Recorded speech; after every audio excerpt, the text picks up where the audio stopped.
ایک یہودی آیا ایک دن، اس نے کہا کہ حضرت یوسف علیہ السلام آپ کے قرآن میں سورہ یوسف ہے. اس یہودی نے کہا آپ کے قرآن میں سورہ یوسف ہے، اور حضرت یوسف علیہ السلام نے جو خواب دیکھا تھا کہ 11 ستارے، ایک سورج، ایک چاند ہم کو سجدہ کر رہے ہیں، تو 11 ستاروں کے نام بتائیے. اس نے کہا ما اسماؤہا، اس کے کیا نام ہیں؟ آپ نے فرمایا کہ ٹھہرو، نبی اپنی طرف سے بول نہیں سکتا، میں جبرائیل علیہ السلام کا انتظار کروں گا، جب اللہ مجھے مطلع کرے گا تو بتاؤں گا. فنزل جبرائیل علیہ السلام تشریف لائے، سارے نام بتا دیے، 11 نام. آپ نے وہ نام بتا دیے. خصائص کبریٰ جلد نمبر 1 میں وہ 11 نام لکھے ہوئے ہیں. میں ان ناموں کو یاد نہیں کر سکا، بڑے مشکل نام ہیں ان ستاروں کے. لیکن اس نے یہودی نے کہا واللہ ھذہ اسماؤھا، قسم ہے اللہ کی یہی نام ہے، ہماری کتابوں میں یہی لکھا ہوا. یہ ہے حضور صلی اللہ تعالی علیہ وسلم کے صداقت نبوت کی قصے. آپ نے فرمایا کہ ایک زمانہ آئے گا کہ ایران کی بادشاہوں کی بیگموں کے سونے کے کنگن ہمارے غلاموں کے ہاتھوں میں ہوں گے. اور کس وقت؟ نہایت گاڑھے وقت میں، ابتدائی اسلام میں، جب کہ سراقہ گیا تھا آپ کو پکڑنے کے لیے 100 اونٹ کے عوض میں نبوت کے چراغ کو بجھانا چاہتا تھا.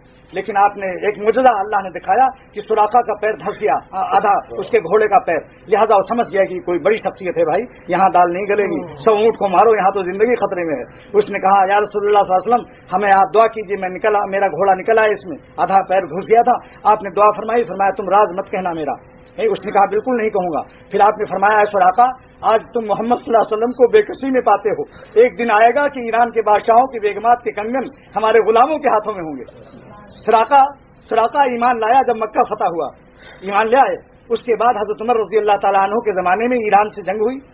سعد ابن ابی وقاص جو نمبر 3 صحابی ہیں، فرماتے ہیں کنت صالح الاسلام، میں تیسرا مسلمان ہوں، اور جن کے بارے میں حضور صلی اللہ علیہ وسلم نے دعا فرمائی تھی اللہم اجب دعوتہ وسدد سمعہ، اے اللہ سعد ابن ابی وقاص کی دعاؤں کو قبول فرما اور ان کے نشانے تیر کو ہمیشہ درست فرما. چنانچہ پہلا تیر اسلام میں سعد ابن ابی وقاص نے مارا تھا.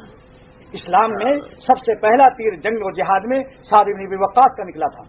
فرماتے ہیں علامہ شیخ ولی الدین مصنف مشکات کہ کان اولو، اپنے فرماتے ہیں کن تو من اول من رمى السهم فی سبیل اللہ، میں پہلا مسلمان ہوں جس نے اسلام میں تیر پہلے چلایا. اور حضور صلی اللہ علیہ وسلم نے ان کو دعا دی تھی. کس طرح سے؟ فرمایا بے ابی انت امی، میرے ماں باپ تجھ پر فدا ہوں، ارمے یا سعد، اے سعد تم تیر چلاؤ، میرے ماں باپ تم پر فدا ہوں. جس غلام اور امتی سے رسول خدا صلی اللہ علیہ وسلم یہ فرمائیں کہ میرے ماں باپ تم پر فدا ہوں، ارمے یا سعد، اے سعد تو تیر چلا، میرے ماں باپ تجھ پر فدا ہوں، بتاؤ اس کی قسمت کا کیا عالم ہوگا.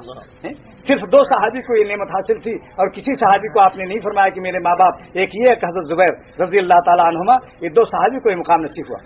سعد ابن ابی وقاص کو حضرت عمر رضی اللہ تعالیٰ عنہ نے سپہ سالار بنایا، کمانڈر چیف بنایا، فوج کا لشکر کا افسر اعلیٰ بنایا.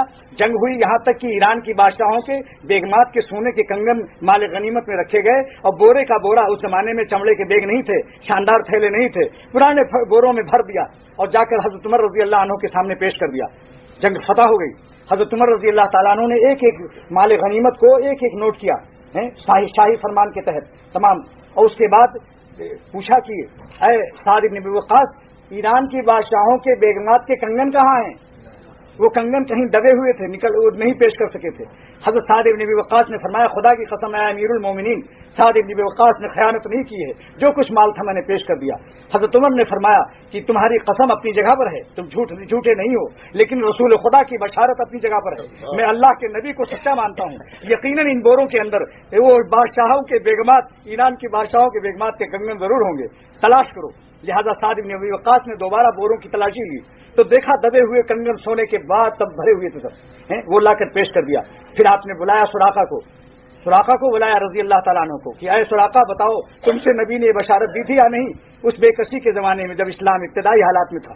سراقہ نے کہا اے اللہ کے نبی یقیناً مجھ سے حضور نے فرمایا تھا اے امیر المومنین، یہ فرمایا اے امیر المومنین حضرت عمر رضی اللہ تعالیٰ عنہ، مجھ سے رسول خدا صلی اللہ علیہ وسلم فرمایا کہ اے سراقہ آج اسلام بے کس ہے، ایک دن آئے گا کہ ایران کے بادشاہوں کے بیگمات کے کنگن سونے کے زیورات میرے غلاموں کے ہاتھوں میں ہوں گے. حضرت عمر رضی اللہ عنہ فرمایا کہ دیکھو میں اللہ کے نبی پر کیا ایمان تھا، ان حضرات کو اللہ کے نبی پر کیا ایمان تھا.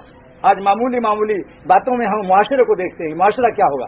حضرت حذیفہ سے کسی نے کہا ایک دعوت میں کہ دیکھو یہاں جو ہے لقمہ گر گیا ہے، اس کو اٹھانا مت، حالانکہ رسول خدا صلی اللہ علیہ وسلم کا حکم تھا کہ جب لقمہ گر جائے تو سنت ادا کرو، یعنی اس کو اٹھا کے کھا لو، سرکاری نعمت ہے، اللہ کی طرف سے رزق ملتا ہے، رزق نہ ملے تو سارے مقرر متقرر بھول جائیں، تمام دنیا کا کاروبار ٹھپ ہو جائے، یہ روٹی ایسی چیز ہے، یہ رزق کی عزت کرو۔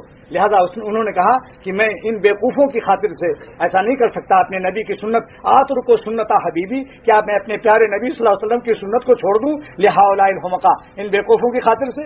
آپ نے لقمہ اٹھایا اور صاف کر کے کھا لیا، زمین پر گرا ہوا لقمہ۔ یہ ہے عاشق رسول یا نہیں؟ صحابہ کے عشق سے دیکھو سبق لو۔ اب یہ اچھا، اس کے بعد ابو ذر غفاری رضی اللہ تعالیٰ عنہ۔ ابو ذر غفاری کون صحابی ہیں؟ یہ کون صحابی ہیں؟ علامہ امام فخر الدین رازی فرماتے ہیں کہ ایک دن حضور صلی اللہ علیہ وسلم کے پاس جبرائیل علیہ السلام تشریف فرما ہے۔ دیکھو سورہ اخلاص کی تفسیر، امام فخر الدین رازی تفسیر کبیر پارہ نمبر 30 میں فرماتے ہیں رسول خدا صلی اللہ علیہ وسلم تشریف فرما ہے، جبرائیل علیہ السلام آسمان سے آئے ہوئے ہیں، اچانک ابو ذر غفاری کو دیکھا کہ آ رہے ہیں۔ جبرائیل علیہ السلام نے فرمایا یا رسول اللہ صلی اللہ علیہ وسلم ھذا ابو ذر، یہ ابو ذر ہیں۔ حضور نے فرمایا کیا اے جبرائیل، کیا تم بھی ان کو جانتے ہو؟ تم تو آسمانوں کے رہنے والے ہو، کیا زمین پر رہنے والوں کو بھی جانتے ہو؟ آپ نے فرمایا کہ یا رسول اللہ صلی اللہ علیہ وسلم ھذا ابو ذر غفاری اشہر عندنا من شہرۃ عندکم، ان کی شہرت میرے آسمانوں پر زیادہ ہے جو شہرت ان کی مدینہ میں ہے، مدینے والے اتنا نہیں جانتے جتنا ان کو آسمان کے فرشتے جانتے ہیں۔ حضور صلی اللہ علیہ وسلم نے فرمایا کہ یہ بماذا نال هذه شرافتا، کس عمل کی برکت سے پایا ابو ذر غفاری نے اس عزت کو؟ آپ نے جبرائیل علیہ السلام نے فرمایا کہ ان کے اندر دو ادا ہے جس سے کہ اللہ نے ان کو بہت پیار دیا ہے۔ نمبر ایک، لصغرہ فی نفسہ، اپنے اندر اپنے کو حقیر سمجھتے ہیں، سب سے گنے چھوٹا سمجھتے ہیں، معلوم ہوا کہ اپنے کو کچھ نہ سمجھنا اللہ کے نزدیک بہت بڑا عمل ہے۔